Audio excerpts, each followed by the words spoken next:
Díomh go léir is mór an ónóir ar an fáilte a chur romh chuig ar géad cóideáil riamh inniu ar lá idirnáisiúnta na Man.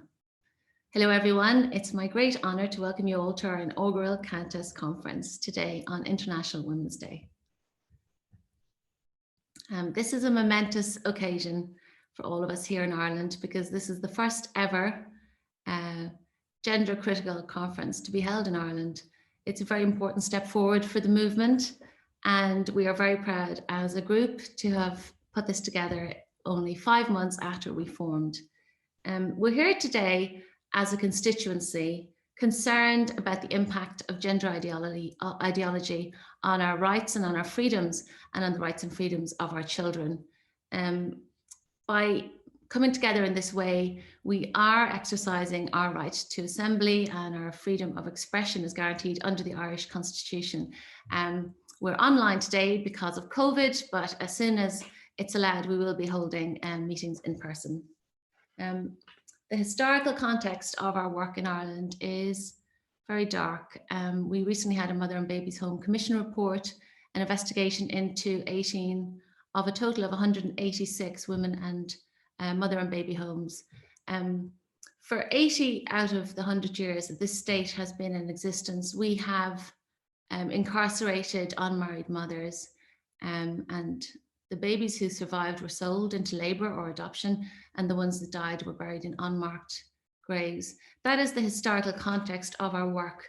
And we at the Countess, we don't buy into the official narrative, which is that those were the dark old days in Ireland, and we now live in a much different era, which is completely different and very progressive.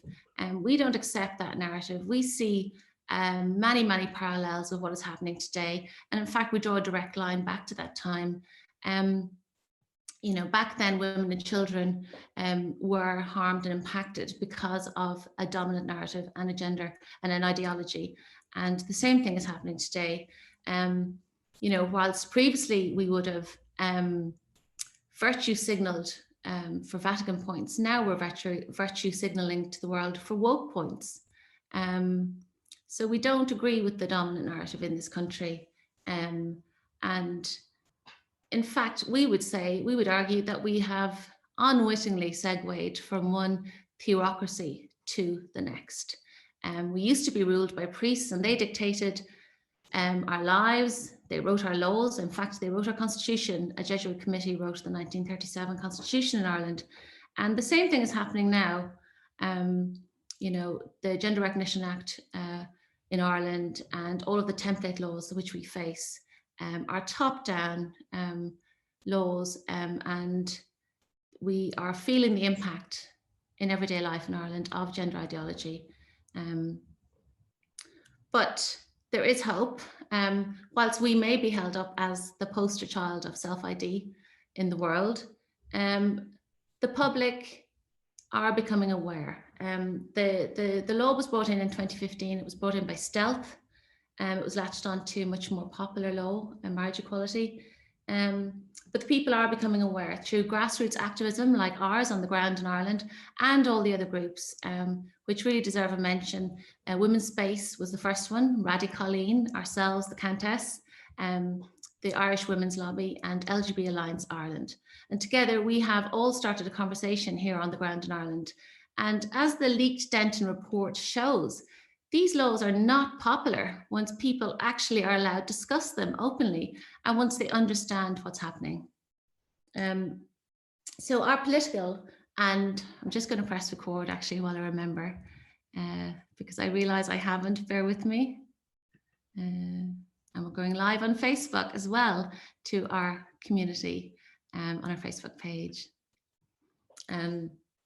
So our political and media landscape is captured. And what does that mean? What that means really is that the politicians and the journalists in Ireland aren't discussing the dissent. They're only promoting the official narrative. But that will slowly change the more that we raise our voices and make our voices heard. As a group, we feel we have galvanized and we've mobilized a spirit of resistance, much like our figurehead did 100 years ago. A whole new swathe of ordinary people have turned activists. Women who were never political have politicized, and more people are joining us every day from all walks of life. And really, our call to action today from today's conference is to get involved. There is no entry requirement. You don't have to be political, you don't have to care about politics, you don't have to be left, you don't have to be schooled in feminism, but you do need to care about the rights and freedoms of women and children. And that is what our work focuses on. And we will always centre women and children in our work.